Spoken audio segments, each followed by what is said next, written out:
კალიფორნიის ტექნოლოგიური ინსტიტუტის მკვლევარი მიხაილ შაპირო იხსენებს თუ როგორ შეიპყრო მისი წარმოსახვა აიზაკ აზიმოვის იმავე სახელის რომანის მიხედვით გადაღებულმა 1966 წლის ფილმმა ფანტასტიკური მოგზაურობა, რომელშიც ექიმებთან ერთად წყალქვეშა ნავი ნანოზომამდე შემცირდა და მეცნიერის სისხლის მიმოქცევის სისტემაში მოათავსეს, რათა სასიკვდილო დაავადებისაგან განკურნონ.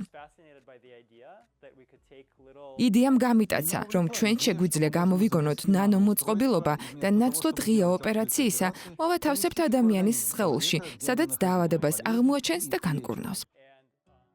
დღეს მისი ლაბორატორიის მეცნიერები მუშაობენ ტექნოლოგიებზე, რომელიც უჯრედის ადგილმდებარეობის განსაზღვრაში და ულტრაბგერის მეშვეობით ადამიანის სხეულში მის მართვაში დაეხმარება. ვიცით თუ როგორ შეიძლება ულტრაბგერით მუცელში ბავშვის ნახვა. გაცილებით რთულია კონკრეტული უჯრედის გარჩევა. ამისთვის მეცნიერებმა მექანიკური მახასიათებლების შეცვლის ხერხი მოიფიქრეს, რითაც ულტრაისფერის სხივების არეკლოა შეძლეს.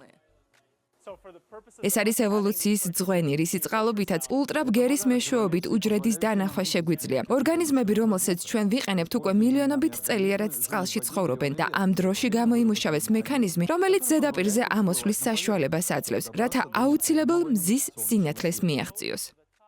ციანობაქტერია ანაბენას ამ უნარს მეცნიერები ჰაერის წარმოებისთვის იყენებენ, რაც თავის მხრივ უჯრედს ულტრაბგერისთვის ხილულს ხდის. დივუ კალტექის მკვლევარი ამბობს, რომ ყოველთვის აღაფრთოვანებდა იდეა იმის შესახებ, რომ ხმის გამოყენებით ნივთების გადაადგილება შეიძლება. კალტექის მეცნიერების ბოლო მიღწევა ულტრაბგერით ამ უჯრედების არა მხოლოდ გარჩევა, არამედ ასევე ადამიანის სხეულის შიგნით მისი მართვა.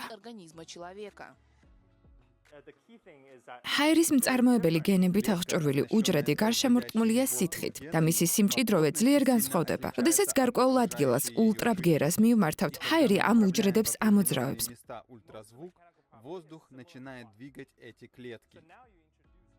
ამბობენ, რომ ულტრაბგერითი ტალღების მილიმეტრის სიზუსტით მართვა შეუძლიათ.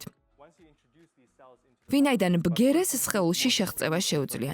ჩვენ შეგვიძლია ეს გამოვიყენოთ იმისთვის, რომ უჯრედები ვმართოთ, რომელიც ადამიანის სხეულში შევიტანეთ და ვუბრძანოთ, თუ საით წავიდეს. ამგვარად ადამიანის სხეულში შეყვანილი პრეპარატი შეიძლება მოწოდებული და ამოქმედებული იყოს ზუსტ ადგილას, რაც მკურნალობას უფრო ზუსტად მიმართულს გახდის და აერიდებს გვერდით მოვლენებს, მაგალითად, ქიმიოთერაპიის შემთხვევაში გულისრევასა და თმის დაკარგვას. დარწმუნებული ვარ, რომ მედიცინის მომავალი ჭკვიანი ნანომოწყობილობებია, რომელიც სხეულში იმოგზაურებს და უმკურნალებს არა მხოლოდ კიბოს, ასევე გულის დაავადებებს, აუტოიმუნურ და ნევროლოგიურ დაავადებებს, რომლებიც სხეულში კონკრეტულ ადგილთან არის დაკავშირებული. ახლა თაგვებზე ცდის საფეხურზე იმედოვნებენ, რომ შემდგომ 10 წელიწადში ეს ტექნოლოგია ადამიანის სიცოცხლეს გადაარჩენს.